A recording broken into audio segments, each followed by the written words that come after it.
Hey everyone, welcome back to my channel. It's Veronica. In today's video, I'm going to be planning out my bullet journal for the month of April. So I'm going to start out with my cover page, and I really wanted this whole thing to be kind of spring themed, a lot with the greens and pinks and blues. So I'm going to be painting some tulips in a mason jar. So I started out by sketching this with a pencil just so that I kind of laid everything out to how I wanted it to look. And then I usually will take an eraser and kind of erase most of it, just to the point where I can still see it a little bit, and then I will paint over it. I do really like planning everything out with pencil ahead of time because then you know exactly how it's going to look. Some of you guys have been DMing me some of your pictures from the bullet journals that you've recreated of mine, which is really awesome. So I'm excited to see what you guys are going to do with this one. If you guys do recreate this, make sure to tag me in it either on Instagram or Twitter or whatever, because I absolutely love seeing what you guys come up with. So now, like I said, I'm just going to be filling this in. I'm going to be taking my watercolor pen with some light colors, and I'm just going to start filling in the greens and then the pinks. I always like to start off with a light shade of whatever color I'm using, and then I'll go in with a little bit of a darker shade of, let's say, green, and filling in some of the shadows of the leaves or the petals of the flowers with like a darker pink. The way this is lit, it's kind of hard to see how much color I actually put into this. It is a little washed out in the video, but it's a lot more colorful in reality. So once I finished painting, I then took my gel pen and I colored in Happy April that I had traced out already. And then I also went over the whole painting once it was dry, of course. This just helps it to pop out a little bit. Sometimes watercolor is faded a little bit, and this makes it seem a lot more bright and colorful.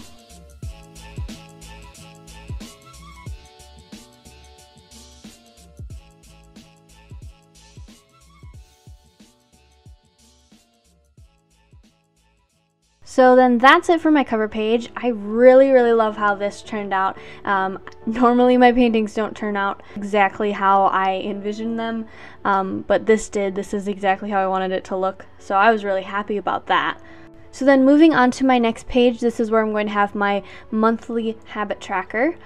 I didn't end up doing a full calendar for the month of April just because I didn't think I was going to use it.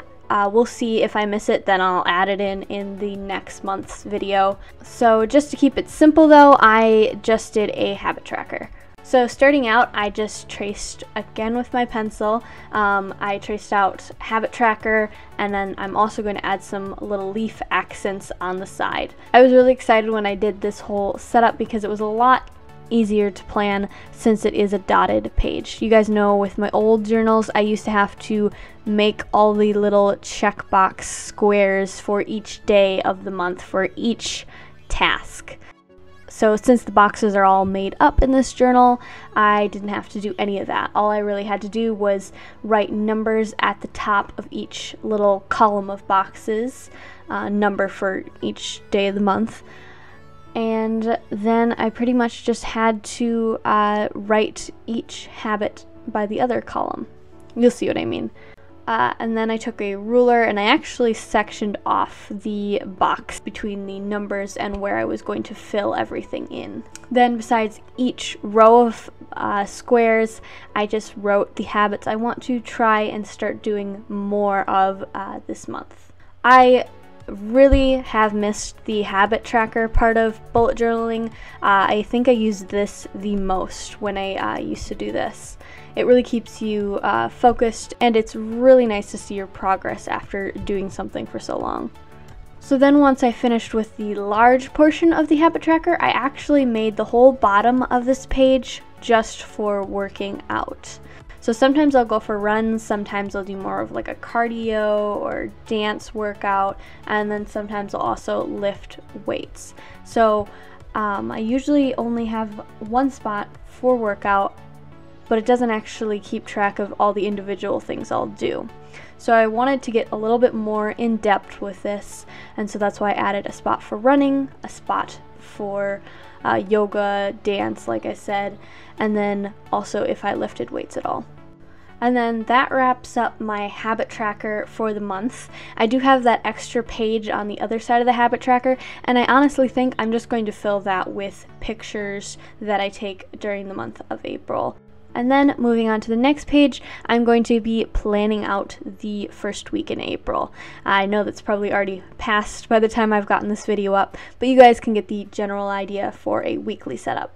So for the weekly setup, I started out by making 5 boxes across the whole page, and they're probably going to be the biggest part of the weekly planning. I used to have a lot of other sections, but now I've really just narrowed it down to having a spot for each day and what I want to do throughout the whole week.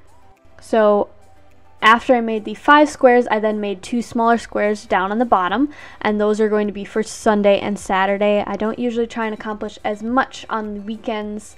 I'm usually just kind of finishing up my stuff from the week on the weekends, things that I don't get done. So those don't need to be as big. Then on the opposite side in the other corner, I sectioned off a little square where I put a small little calendar of the entire month of April, so I can kind of see where I am at in the month. Then the whole rest of the bottom is just going to be for weekly goals. So now, keeping with that leafy, almost floral sort of theme, I'm going to be doing a ton of leaves up on the top, and really just throughout the whole page as well. Then bringing in that blue, I'm actually going to be drawing out my numbers for the day of the week in a blue watercolor paint. And then I'm just going to fill in some more leaves with my pen, and then once I'm finished with that, I'm going to go over the numbers with the day of the week.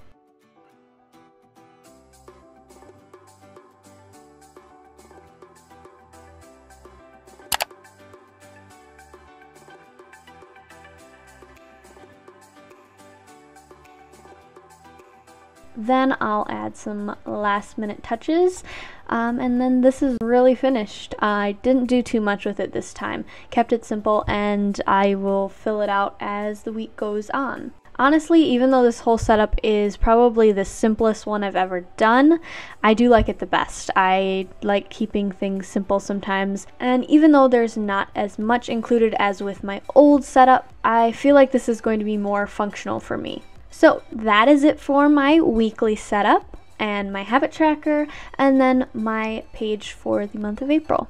So that is it for this video. I hope you guys liked it. Like I said, if you guys recreate any of this, I'd love to see pictures, so you can tag me in them, send them to me, whatever. I would love to see what you guys come up with. I hope you guys have a wonderful day, and I will see you guys in my next video. Bye!